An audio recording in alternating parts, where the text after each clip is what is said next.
There is a WNBA team that have been very, very, very much in, like, they made it clear that they want Caitlin Clark, or they're eventually going to want Caitlin Clark. Along those lines, they made it very, very clear. Welcome back to WNBA Core. WNBA fans, a shocking situation is developing around Caitlin Clark, Stephanie White, and the New York Liberty. Before we get into the details, if you are a die-hard Caitlin Clark fan, drop a CC 100% in the comments section below. I want to see the real support in the crowd today. Now, let's get straight into the story without any delay. Reports and online speculation about a possible move involving Clark have sent fans into a frenzy, while questions are now being raised about whether Stephanie White could stand in the way of a potential trade. So, what exactly is happening behind the scenes? Why is Stephanie White reportedly making such a controversial move? And what could it mean for Caitlin Clark's future? There are a lot of questions surrounding this story, and today we're breaking down everything you need to know. Let me jump straight into the video and break it all down. If you're enjoying this video, please take a moment to hit the like button and subscribe to WNBA Core. It only takes a second, and it helps us create more content like this. Surprisingly, over 80% of our viewers still haven't subscribed. If you're one of them, now's the perfect time to join our community. Already subscribed? Thank you. We truly appreciate your support. Now, let's get back to the video. You see that? Concentrate on that single picture while blocking out all the background noise, jerseys, and arena lights. Because the true story, the one that has the potential to alter the WNBA's entire power structure, was standing right there with Caitlin Clark while the cameras were focused on her conversation with the New York Liberty. That's Erin Kane, her agent. It wasn't a coincidence that she was in that tunnel. It conveyed a distinct message. This isn't simply another rumor about a disgruntled athlete, we're far deeper than that. This is the tale of how a player's greatest leverage might be used by one of the most potent agents in sports, the creation of the largest shift in WNBA history through the negotiation of a new collective bargaining agreement. This is the backstory behind the narrative. Connecting the dots between a nagging ailment, a few choice comments from a coach, and a league-wide revolution that's poised to boil over. We will dissect the entire master plan in detail. Please click the like button if you are interested in the true story, the one that mainstream media is unable to piece together. It indicates that you want more in-depth dives like this and that we're headed in the right direction. You must first comprehend the motivation behind this power play in order to appreciate its brilliance. There's a reason why an agent like Erin Kane would take such a prominent stance. And in Indiana, that rationale has been growing throughout the entire season. The Indiana Fever's relationship with their franchise player is beginning to show signs of serious friction.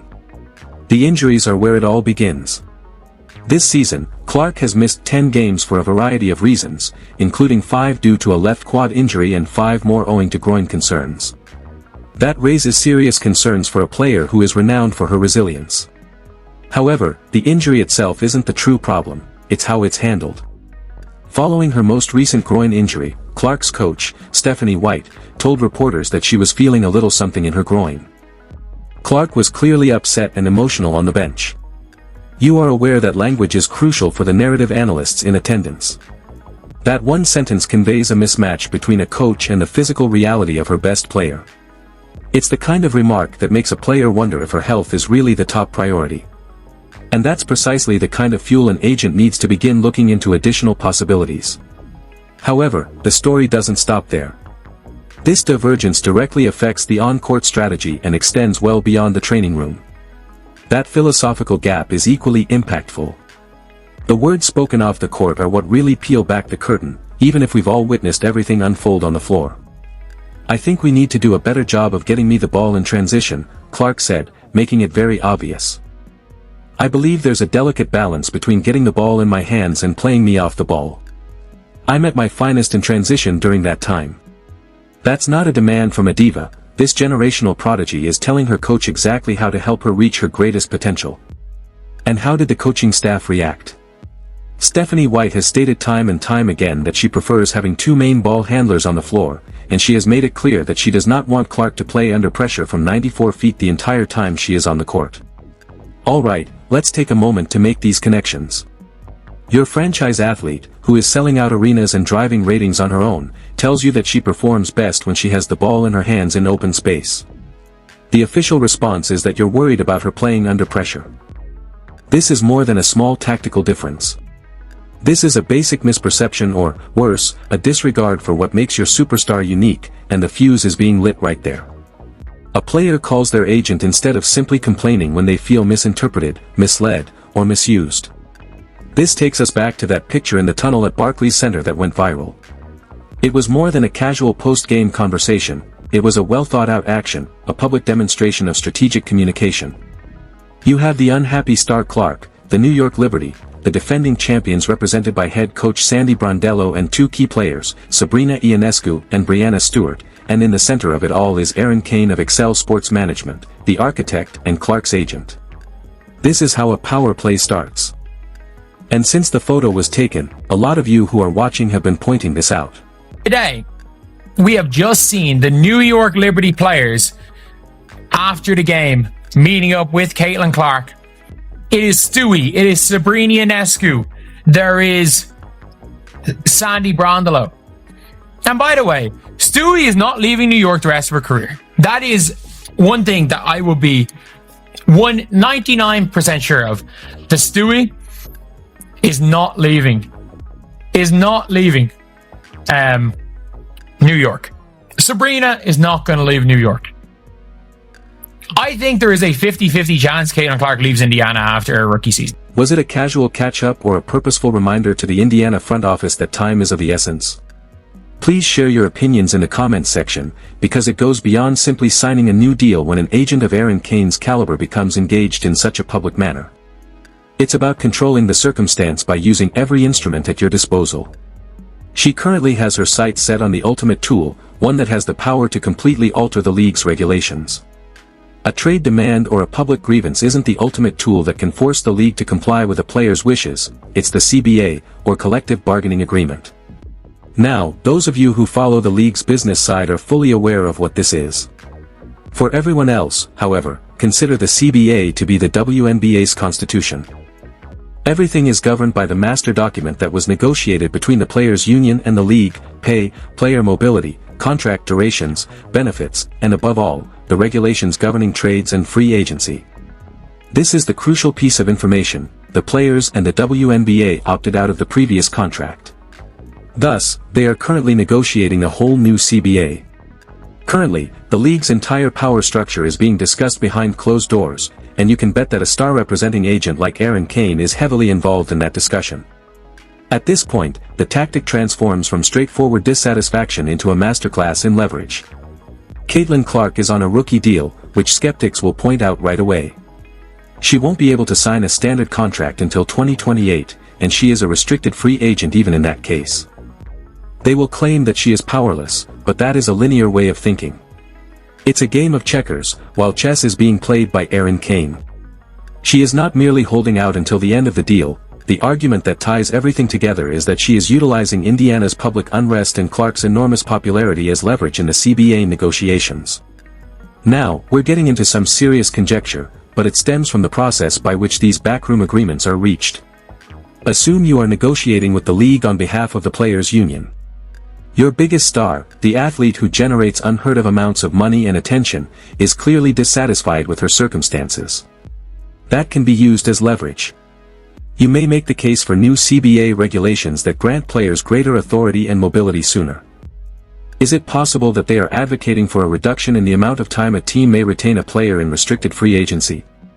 Is it possible that they are advocating for new structures that facilitate trades and allow players on rookie agreements to express their preferences more easily? This is the 4D chess that takes place in the background. The details are still undisclosed. An agent considers more than just the upcoming contract for their client, they are considering revising the regulations governing all contracts. They create an issue that the new CBA must subsequently resolve by making Clark's predicament a public spectacle, a solution that would coincidentally directly help Clark. However, this chess game is not taking place on a blank board. This is taking place in the context of a ticking time bomb that might completely cap the league's competitive equilibrium. The massive player exodus of 2026 is that ticking time bomb. The majority of individuals are missing this context. They perceive Caitlin Clark's predicament as a standalone drama, but in reality, it's just the first part of a much larger production. Now that we're getting into insider reporting territory, this rumor is completely shocking every front office in the WNBA. League sources claim that an astounding percentage of future WNBA All-Stars are expected to become unrestricted free agents by 2026. Allow me to reiterate, it's possible that almost 9 out of 10 All-Stars in the league will be available at the same moment. This is not a drill, this might change the league completely. When players hit unrestricted free agency, teams have no matching rights. The players now have complete control. They are free to join any team for any reason, and their previous squad is unable to stop them. We are discussing a talent movement that has the potential to build super teams in a couple of weeks and disassemble others overnight. All of the current competitive landscape is about to be tossed into a blender. Now consider the timing. Just ahead of this enormous wave, Caitlin Clark and her agent are taking action. They are not merely responding to the market, it's being set by them. Every single one of those upcoming free agents will be watching them as they develop the blueprint for superstar empowerment. Erin Kane and Caitlin Clark won't only benefit themselves if they can successfully use the CBA discussions to establish more advantageous regulations for player mobility. In 2 years, they will be creating the very instruments that dozens of other stars will use to shape their own fates. This goes beyond a single player's possible desire to sign for the New York Liberty. This is about a single player's predicament turning into a test case for a league-wide change. They are the initial tremors that precede an earthquake. All of the pieces are now on the board. We have the reason, the indisputable tension in Indiana. Erin Kane, the architect, is a strong agent. The ongoing CBA negotiation is the primary lever, and the upcoming free agency storm provides additional context. It's time to assemble everything now. It's time to make the connections and provide the comprehensive step-by-step master plan that seems to be developing right in front of our eyes. This is the master plan in its entirety, a multifaceted strategy against the league's established power structure. The tunnel meeting and public signal were the first steps. It was a masterfully performed visual tactic intended to go viral and build a narrative of dissatisfaction among the general public. The Indiana front office staff quickly went on the defensive as a result. The leverage play is the second step. Erin Kane is using the Caitlin Clark situation as a negotiating chip in closed-door CBA talks, advocating for new regulations that will give athletes more influence over their own fate. While the media and fans argue about the photo, the final phase, checkmate, follows from that. Now, the Indiana Fever are in a delicate position. They may be compelled to negotiate long before her contract ends, or they may engage in an unwinnable public relations battle with the league's most popular player. The ultimate objective may not even be an immediate trade, but positioning for a team like the Liberty in the future becomes plausible. It's a tactic meant to guarantee that the player, not the team, has the final say when it comes to making a decision. This goes beyond simple trade demands, it serves as a model for the contemporary WNBA superstar. What do you think about all of this then? Please share your theory in the comments section below. Is this a risky path that can ultimately backfire on Clark, or is it a masterful strategic move by Erin Kane? Make sure you subscribe to WNBA Core and hit the notification bell if you value this kind of in-depth research that makes connections mainstream media might overlook. You won't want to miss our next update as we pursue this story from every perspective. Finally, please help us by sharing this video if you think other narrative analysts and WNBA fans should see this dissection. It's the most effective technique to discuss the true narrative. Before you go, take a step back and look at the bigger picture. Everything we covered today, Caitlin Clark's injuries, the conversations around her role, the viral moment with the New York Liberty, her agent Erin Kane, and the ongoing CBA negotiations, points to one thing: the future of player movement in the WNBA could be entering a completely different era. But remember, there is an important line between what we know for certain and what we are analyzing. There is no confirmed announcement that Caitlin Clark has demanded a trade to the New York Liberty, and there is no confirmed evidence that her agent is secretly negotiating a specific move for her right now. The idea that these events are connected is a theory based on circumstances, timing, and the enormous amount of attention surrounding Clark. And that distinction matters, because sometimes the most interesting stories in sports are not the ones that have already been confirmed, they are the questions that everyone starts asking before the answers arrive. Why was Clark's agent present during that Liberty interaction? Was it simply a normal basketball connection between professionals who know each other? Was it a completely innocent post-game conversation? Or could it eventually become part of a much larger story about Caitlin Clark's future? We simply don't know yet, and that is exactly why this situation deserves attention. Caitlin Clark is not just another player in the WNBA, her arrival dramatically increased the level of interest surrounding the league. And wherever her career goes next, millions of fans are going to be watching. If the new CBA changes the rules surrounding contracts, free agency, player movement, or negotiations, those changes could affect Clark and countless other players for years to come. That is the real story. This isn't only about Indiana, it isn't only about New York, and it isn't only about one superstar potentially changing teams someday. It's about how much control professional athletes should have over their careers, how teams build around franchise players, and how a rapidly growing league adapts when its biggest stars have more leverage than ever before. And if the upcoming free agency landscape becomes as dramatic as many analysts expect, the WNBA could look very different in the near future. Teams could make aggressive moves, stars could explore new opportunities, front offices could completely change their strategies, and players could find themselves with more influence over where and how they want to build their careers. That is why Caitlin Clark's situation is so fascinating. Even if no trade happens, even if she remains with the Indiana Fever, and even if the Liberty connection turns out to be nothing more than a friendly conversation, the discussion itself tells us something important. Fans are paying attention, the media is paying attention, front offices are paying attention, and every major decision involving Clark is going to be examined from every possible angle. So now we want to hear from you. Do you believe Caitlin Clark is simply focused on getting healthy and continuing her career with the Indiana Fever? Or do you think the current situation could eventually lead to a major change? Was that Liberty interaction simply friendly, or do you think there could be more behind it? And most importantly, do you believe the new CBA could give WNBA stars significantly more control over their futures? Drop your opinion in the comments because this conversation is far from over. And don't just leave after commenting. If you enjoyed this breakdown, hit that like button.